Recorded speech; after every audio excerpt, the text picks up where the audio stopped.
Kinds of Kindness is directed by Yorgos Lanthimos, who just put out Poor Things with Emma Stone, who won her second Oscar for that movie, and she returns here alongside Jesse Plemons and Willem Dafoe. And this film tells three different stories that are mainly connected by theme, but do share one central character that's in all three.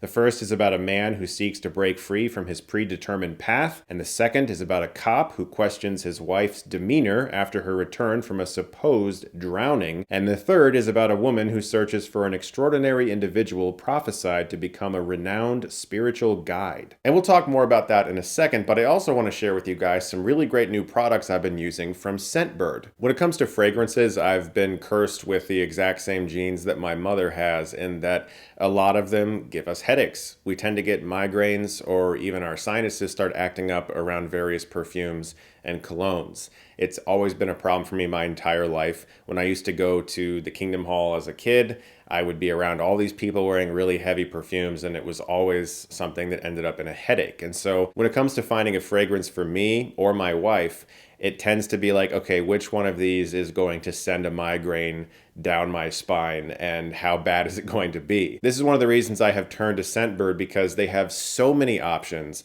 and they have so many different fragrances. Some of them are more intense than others, and some of them are softer, and those fragrances don't do that to me. They're very pleasant and very calming. And usually when you think about products like these, your first thought is, oh, it's really expensive, but it's not the case with Scentbird. It's all very affordable. I got 4 different fragrances to try: Eros from Versace, Cherry Punk from Room 1015, Laure de Louis from Arquiste, as well as Continuum from Toomey, all of which were very pleasant, and none of them provided any discomfort for me. I've loved using all of these fragrances, and so has my wife. She's really enjoyed them too. You can get your first fragrance from them for only $8, and the next month is only $16.95. The vials are cheaper than a lot of perfumes you're going to find at the store. And if you're a beginner in fragrance, Scentbird is a great solution. It's also very flexible. You can alter whatever fragrance you get every single month, and you avoid commitment issues that way, or the cost of pricey full-size bottles that can go from $300 to $500. And of course, you can order all of these from the comfort of your own home, and they'll be delivered directly to your door, which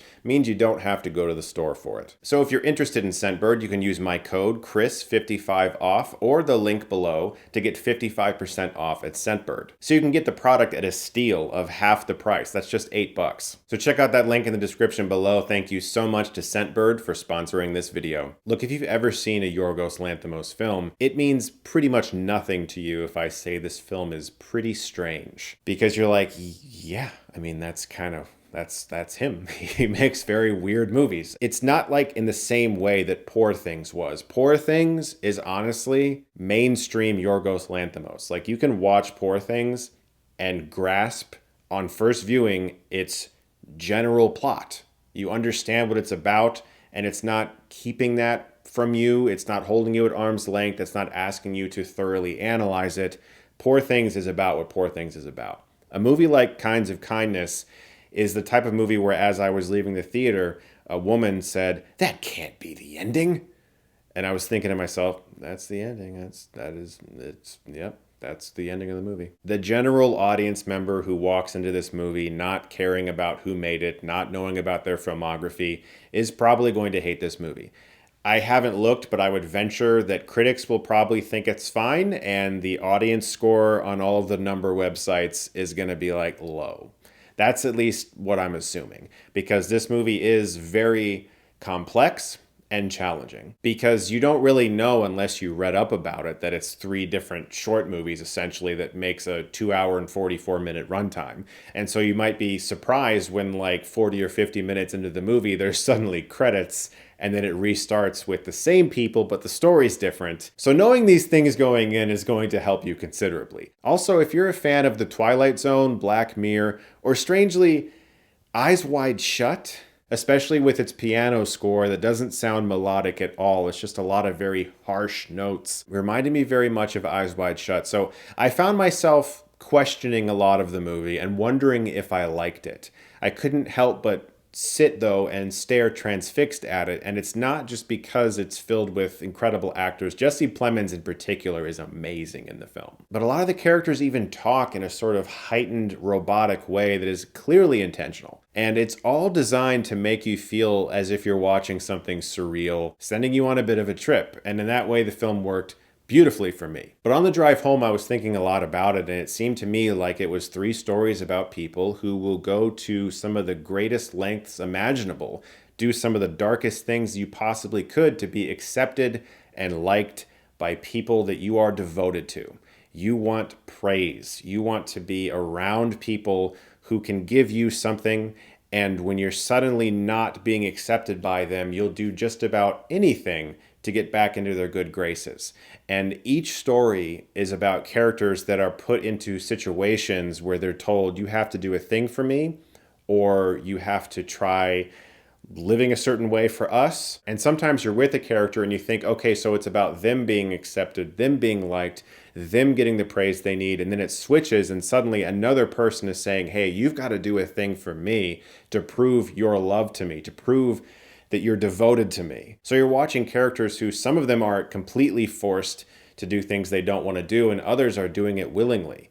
And yeah, there are tons of things in the movie that I don't quite grasp. There's a lot about water in the third one that I'm still sort of trying to figure out, like, okay, so like there was obviously some significance to that I mean, I literally saw this movie like 2 hours ago, and I haven't gone online and read other people's theories, and so I'm just talking like a fresh person who just drove home from the theater. Jesse Plemons in particular, like I said earlier, is really magnificent here. He just doesn't seem like an actor. Ever since Breaking Bad, every time I see him in a role, he really can disappear. That guy's a chameleon. But at the end of the day, I admire any filmmaker that puts out an almost 3-hour movie of 3 different stories and says, I don't really care if you don't get it or don't like it. This is my movie. This is my vision. This is very original filmmaking. It's a type of movie that will make people talk about the movie afterwards. And any film that gets people to discuss it at length without like immediately leaving and going, well, that was something I saw that passed the time.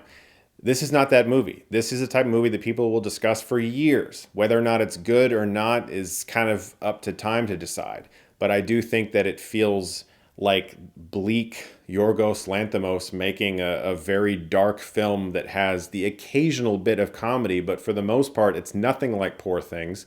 It doesn't feel like any of his other movies, but it almost feels kind of like very early him. And I love that about it. So if you do have the time to see this movie in the next few weeks or this weekend on a big screen, please do, because we need original films like this in theaters. And once again, thank you very much to Scentbird for sponsoring this video. Do check out that link in the description below and use my promo code for 55% off. Chris55 off. The more of us who go to see films like this, the less we're going to get of the conveyor belt movies that are all the same. So guys, thank you so much as always for watching. Look forward to more videos very soon. If you like this, you can click right here and get Stuckmanized.